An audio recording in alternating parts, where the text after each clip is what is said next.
Bonjour, Monseigneur. Bonjour. Nous sommes déjà mi-juin Oui, et cela fait 6 semaines déjà que la consultation publique sur la bioéthique est terminée.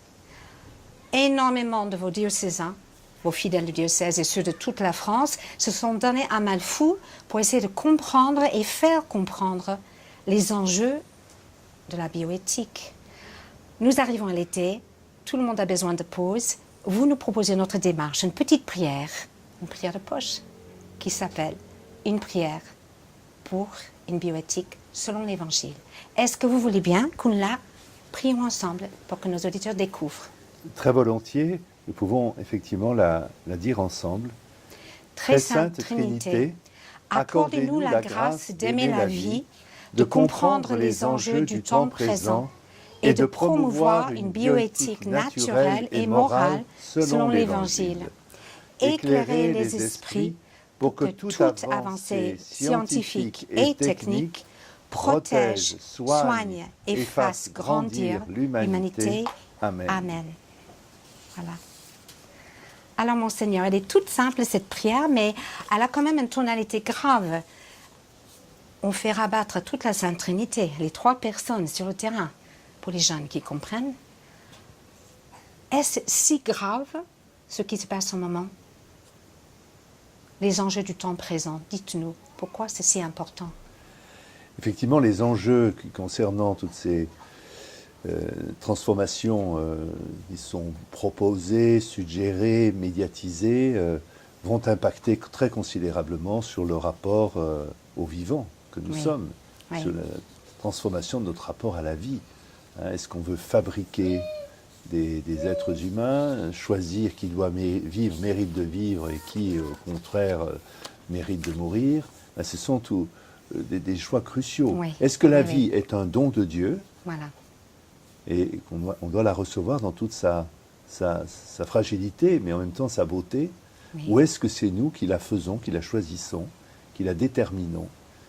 Et derrière toutes ces nouvelles technologies qui nous proposent une humanité nouvelle, et il y a ces enjeux de respect de la personne humaine, du respect de la dignité de la vie.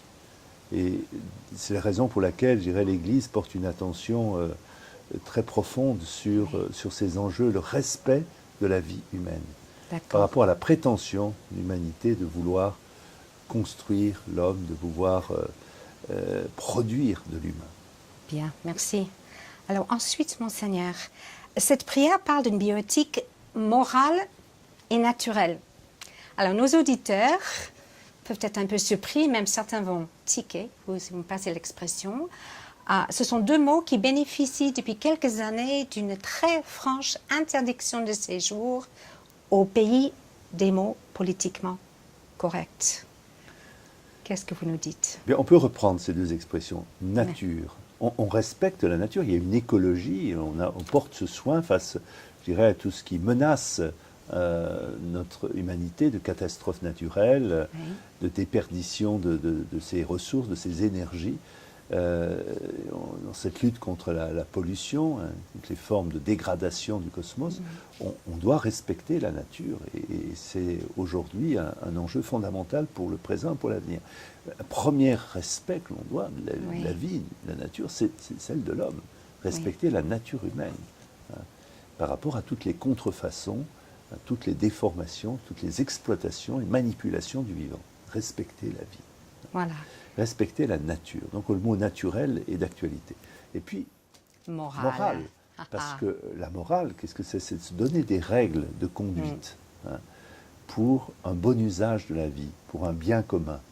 Et si on n'a pas ces règles de morale, pas une morale qui nous tombe sur la tête parce que ce serait, je dirais, un impératif qui s'imposerait à nous, qui pourrait évoluer suivant les cultures. Il s'agit de retrouver le sens de ce qu'est l'homme depuis qu'il est homme, depuis ses origines. Et donc, dire qu'il y a une morale, il y a un bien, il y a un mal. On peut dire qu'il y a certaines techniques qui profondément blessent l'humanité, blessent l'humain, offensent l'humain. Et puis il y a des techniques qui, au contraire, lui permettent de se déployer, de s'enrichir, de pouvoir honorer sa vocation tout à fait. d'homme, de femme, etc. Donc je crois qu'on peut reprendre effectivement ce mot moral, qui ne vient pas de l'application abrupte de quelque chose qui serait de l'ordre des contingences idéologiques, mais de l'ordre de ce qui touche fondamentalement à ce qui définit l'humain, protéger l'homme de lui-même. Donc nous pouvons en quelque sorte réhabiliter morale et naturelle. Tout à fait, les utiliser couramment. Très bien, parce que les chrétiens se demandent. Les utiliser comme des adjectifs qui qualifient notre tâche aujourd'hui de respecter la nature et de respecter la morale naturelle. Voilà, et dont nous n'avons pas à nous excuser.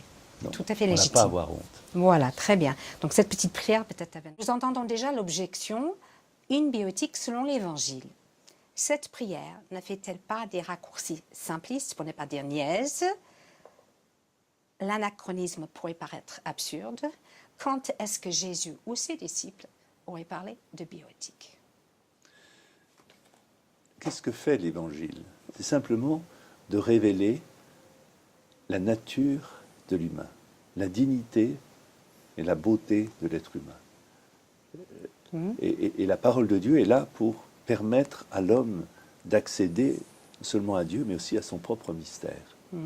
Et donc, finalement, ce n'est pas quelque chose qui se superpose de l'extérieur aux lois naturelles, mais qui les révèle.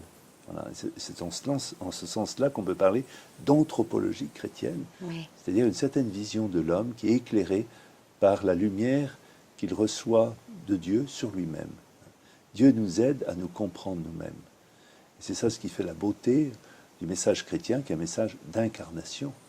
Le Verbe s'est fait chair, c'est-à-dire la lumière, la parole de Dieu, la présence de Dieu révèle l'homme à lui-même. Et c'est en cela que nous avons, nous, comme chrétiens, une tâche à accomplir vis-à-vis de notre humanité pour l'aider à se mieux découvrir et à mieux se frayer un chemin qui respecte ce qu'elle est.